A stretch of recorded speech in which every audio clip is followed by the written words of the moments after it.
So Danielle from Facebook says she's a new SlingStudio user. She's noticed that the audio follows the video when switching. She was wondering if there's a way to keep the audio on one source while still switching to numerous videos. That's a great question, and the answer is yes, it does it there, but it's kind of buried behind a whole bunch of menus and drill in. So Oliver actually borrows our SlingStudio setup and does some shooting on the weekends with the SlingStudio. He's our SlingStudio maven, so I'm going to step back and let him show you on our overhead camera, our Z-Cam, just what he's doing. So Alrighty, so I've got a little setup going on right now with the SlingStudio right here.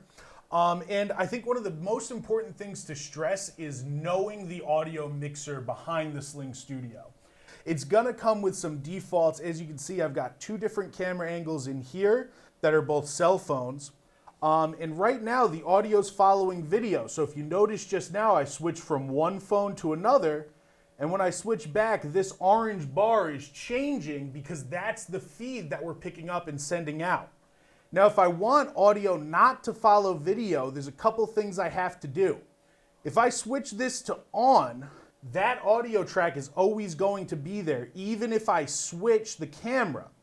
But now you'll notice that now both bars are orange.